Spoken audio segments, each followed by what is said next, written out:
Šilta rankom, šilta ir tušiai. Arbatinukas, arba kavos puodelis, kamera. Pažiūrim. Gal čia arbatinukas ir netilps. Nu va, garantuoju jums 100%, kad jūsų kelnes sakys jums ačiū. Čia yra, manau, kažkas tarp, nedreba rankos, ten, patysim, įsibėgėjimą. Vat visos tos jungtys, mygtukai, ką galėjau jums papasakojau, kodėlgi ne, išbandyti. Ir Renault automobilį.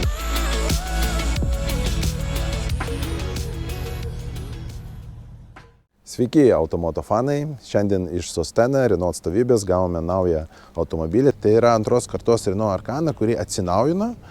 Ir pirmą, ką aš noriu padaryti, tai parodyti jums, komgi skiriasi sena ir nauja Arkana. Tai yra alpinė komplektacija, yra aukščiausio lygio komplektacija.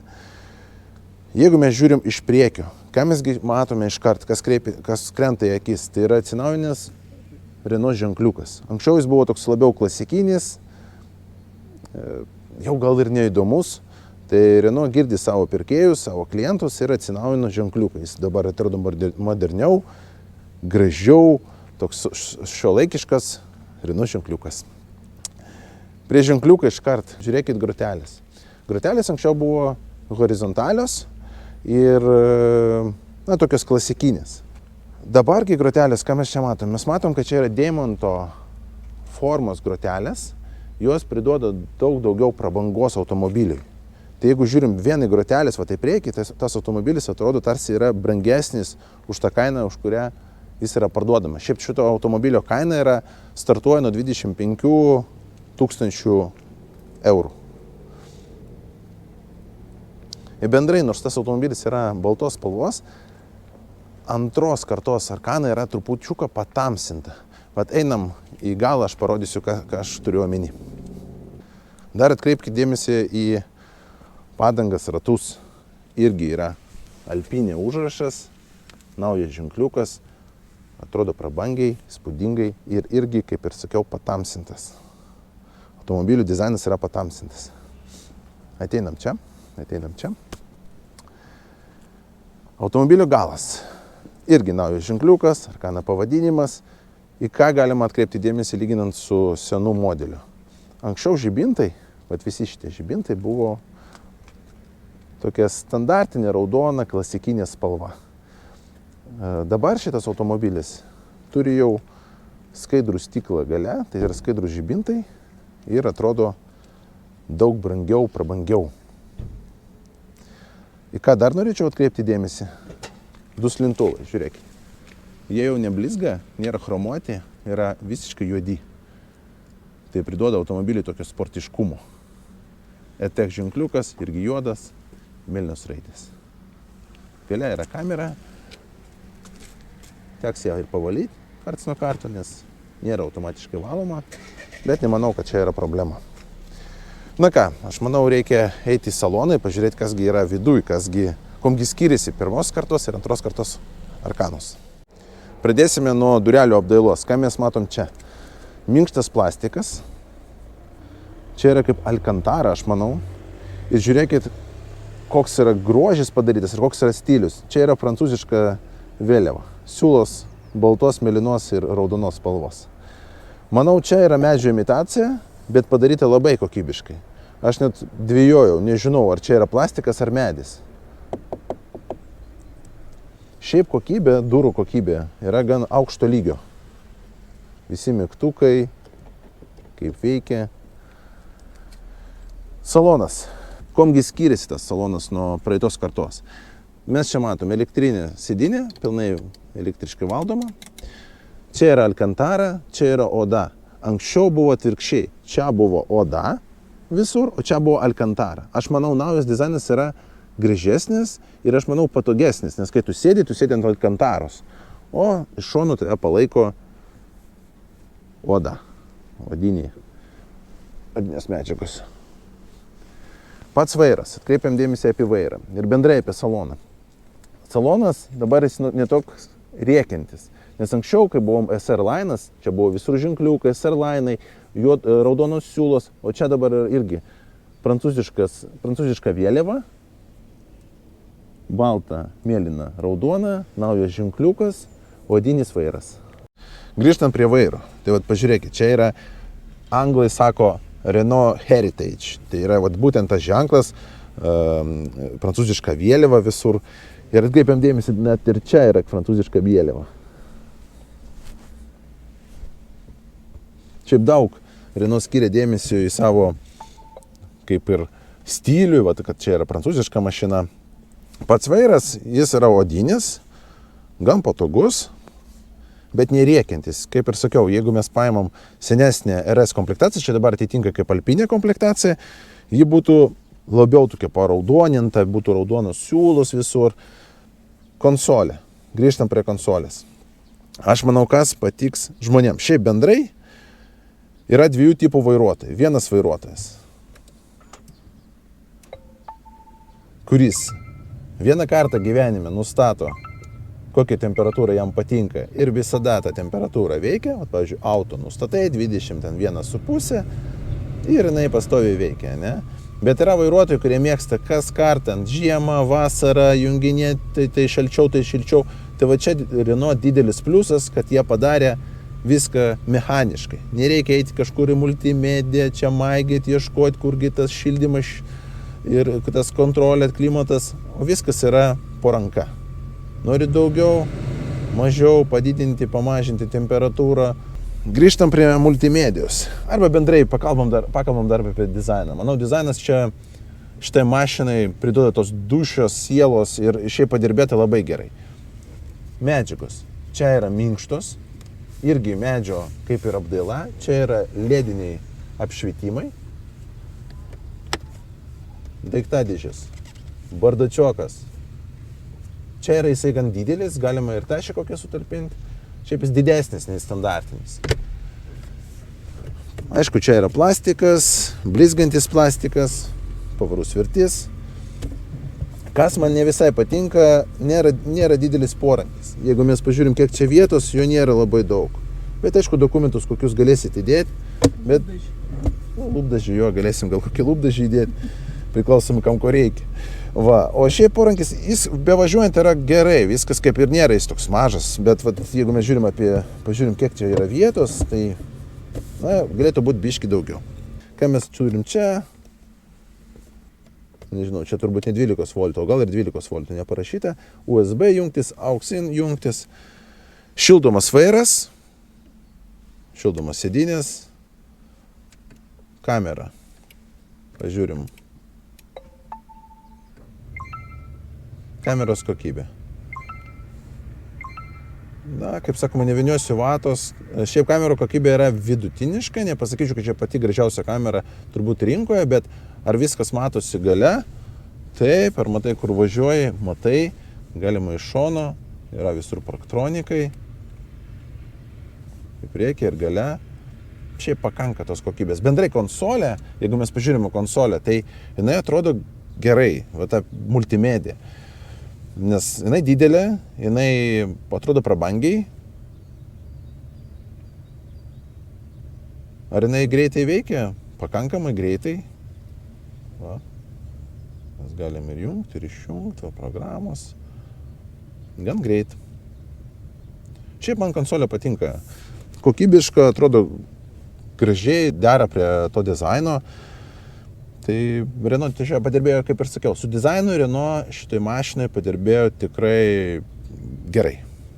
Tai ką, einam atgal prie galinių sėdinių, pažiūrėsim kaip ten, kaip čia užsikleivis mano ūgio gale. Tai pradedam nuo galinių durelių apdailos, tai jau čia nėra minkšto plastiko, truputį pataupyta, bet medžio imitacija yra, Alcantara yra, prancūziška vėliava, čia viskas minkšta. Kokį buteliuką galima įdėti. Šiaip trupučiuką pataupyta, bet čia yra normalu ir daugelis gamintų taip daro. Ką noriu pasakyti, sėdint gale su mano 1,85 m ūgio.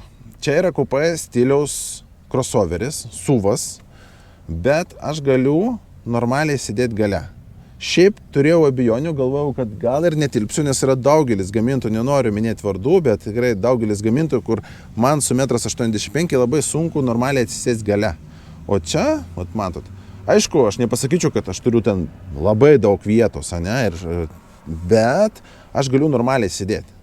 Jeigu kokia ilgesnė kelionė, va yra porankis, arbatinukas, arba kavos puodelis, gal čia arbatinukas ir netilps, nu va, bet patogu, pati kokybė, alkantaros čia nebėra, bet čia visur yra oda, mėlynos siūlos, bet oda gan kokybiška minkšta, easy fixai vaikams, jeigu vaikų kėdė įdėti, bus labai greit patogu.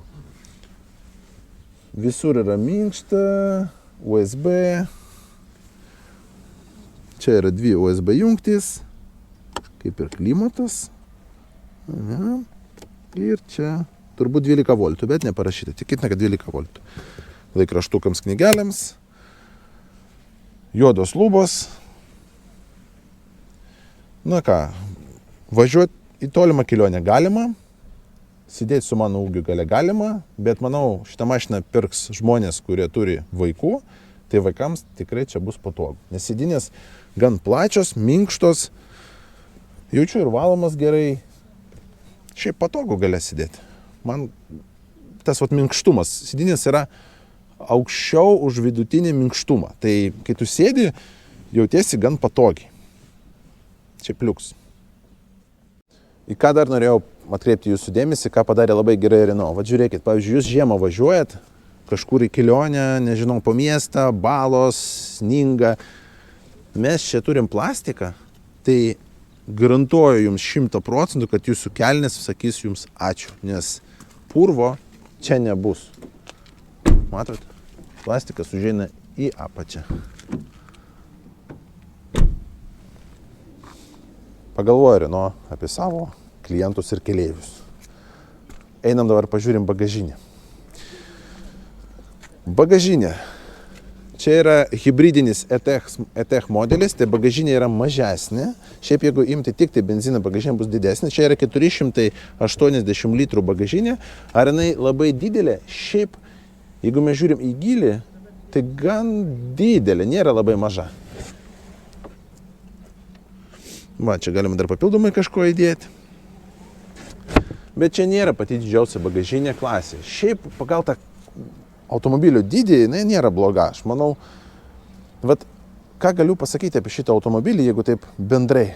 Žinot, kaip žmogus turi 3 kostiumus. Vienas kostiumas yra išeiginis, gražus, ne?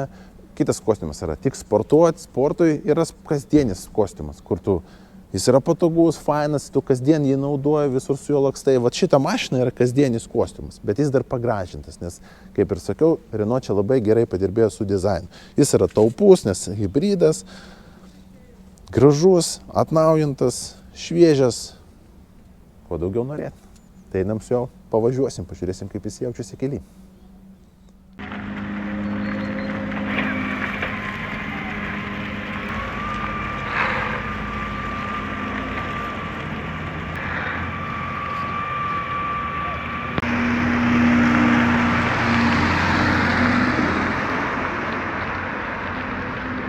Iškart jaučiasi, kaip veikia hibridinė sistema.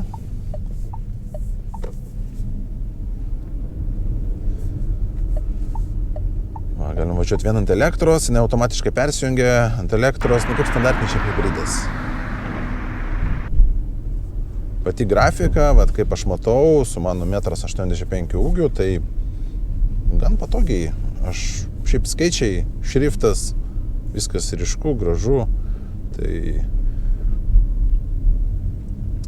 estetiškai atrodo tikrai gerai. Pats vairas, kaip jį laikyti, galima. Jis toks minkštas, paminkštintas kažkiek.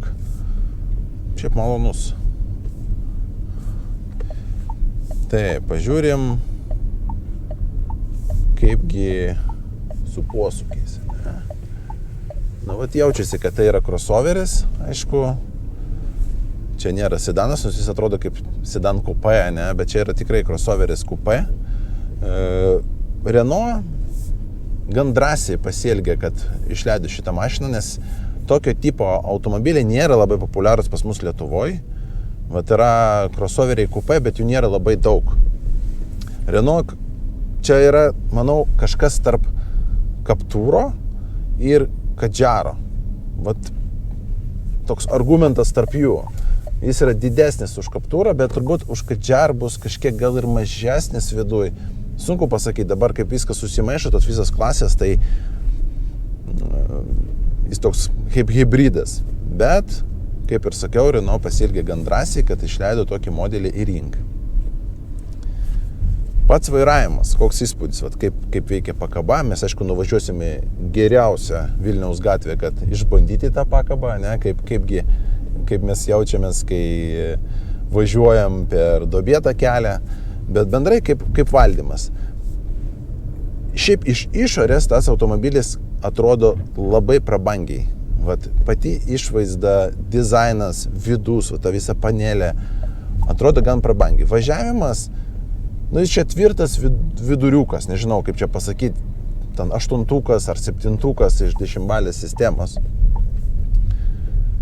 Nepasakyčiau, kad jis yra kažkoks E-klasės Mercedes-Benz, bet kasdieniam naudojimui, važiuoti su vaikais į mokyklą, naudoti jį, kaip ir sakiau, kaip kasdienį gerą kostiumą, kuris tau fainas, minkštas, patogus. Tai manau, šitas automobilis yra tikrai tam ir skirtas. Dėl sportinių savybių, pabandysim biškį su juo pravažiuoti greičiau, kai leis mums ket taisyklės, nes čia dabar galim važiuoti tik 30, tikrai daug žmonių. Bendrai, koks pas mane pojūtis dėl to sportiškumo.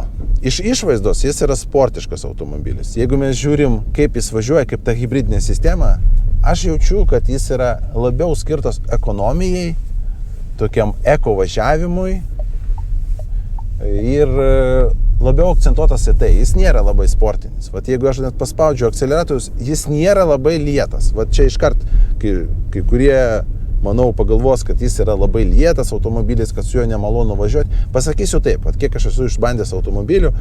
Automobilis, kuris turi virš kokių 120 arklio galių ir svoris iki 1,5 tonos, ten plus minus, jis tikrai važiuoja mieste gerai. Vat jeigu mes kasdien eksploatuojam šitą automobilį mieste, tai tas svoris ir galia tikrai yra pakankama. Vat pažiūrėkit, įsibėgėjimas.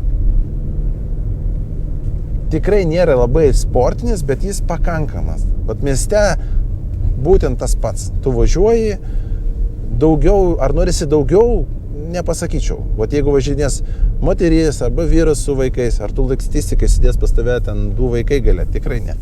Tai vat jis nėra sportinis, bet jis yra patogus toks miesto automobiliukas. Žiūrėkit, va dabar pradėjo lyt. Daugelis automobilių esu išbandęs ir būna toksai, liaudiškai tariant, bagas automobiliuose. Valytuvai, va žiūrėkit, kaip jie valo. Va atkreipkite dėmesį čia. Atkreipkite dėmesį būtent čia. Va. Žiūrėkit, jeigu jie turi tokį valymo kampą, tai pas jūs niekada nesusidarės su lašeliai arba nieks ten nebėgs vanduo būtent čia. Tai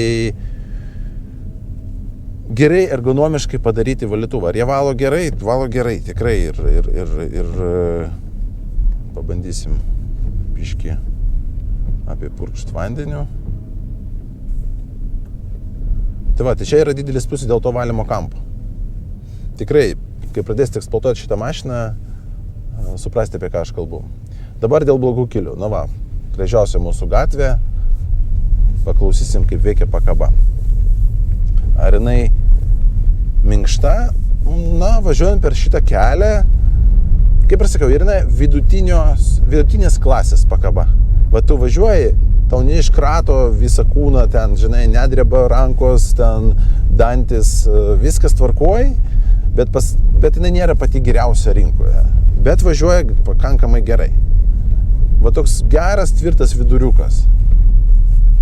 To, ko reikia kasdieniai eksploatacijai. Ne per minkšta, nei per tvirta.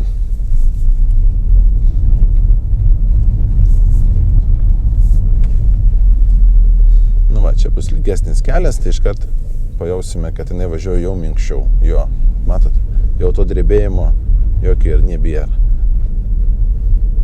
Čia pakaba man patinka, visai neblogai atidirba. Už savo pinigus, jeigu mes paimčiau šitą mašiną už 25 000, vat šitas startas, ne, nes čia yra maksimaliai komplektacija, o šia pakaba visur yra vienoda. Tai už 25 000 rasti kažko geriausio, tokio priimtiniausio pagal savo išvaizdą, dydį, patogumą, praktiškumą, na, reikėtų paieškoti. Iš tikrųjų, bus daug kompromisų. Ką norėčiau pridurti, čia yra šildomas vairas, šildomas sėdynės, tai šiaip komfortas žiemą bus gan aukštas, nes šildomas vairas duoda didelių pliusų. Šilta rankom, šilta ir dušiai. Na ką, kaip ir žadėjom, papatysim įsibėgėjimą Arkanos Vilniaus miesto gatvėmis, tai nebus nuo nulio, o šiaip toks miesto įsibėgėjimas. Ne, mes išvažiuojam į mūsų pagrindinę gatvę. O čia full, maksimalus. Kaip ir sakiau, jisai gan padorus. Dabar pažiūrim, kaip šviečia visas salonas, ne, koks yra lediniai apšvietimai, ambient light vadinasi, va iš šonų dureliuose. Ir galia, ir priekėje. Šiaip neerzinčios spalvos, atrodo gerai, tai ir naktį galėsit drąsiai su to mašiną važinėti. Nebus taip, kad akina ten ar per stipriai šviečia.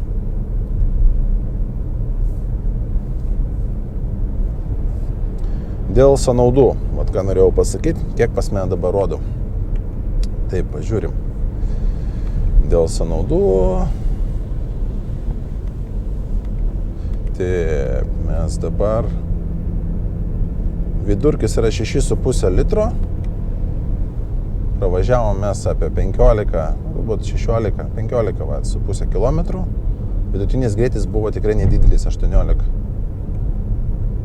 Tai pakankamai nėra daug kaip kasdieniai eksploatacijai. Ir ką aš dar norėjau pasakyti, parodyti, vat, pavyzdžiui, jeigu mes žiūrim prietaisų skydelį, iš kairės mes matom navigaciją. Galim pastoviai jungti navigaciją, tai kaip bevažiuojant, tu matai, kur tau pasukti, arba šiaip matai žemėlapį, kas yra gan patogu. Tai irgi matosi, kad atsinaujina ir prietaisų skydelis. Multimedija, manau, senesnio tipo, bet kaip ir rodžiau, veikia gerai.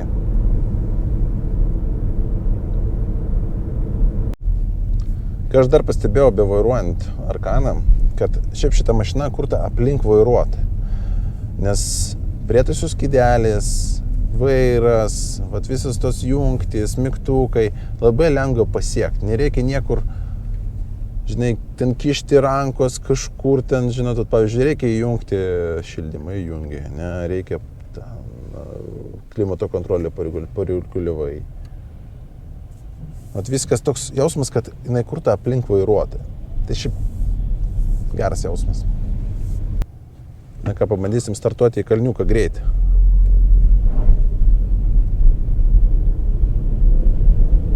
Čia buvo maksimaliai galia.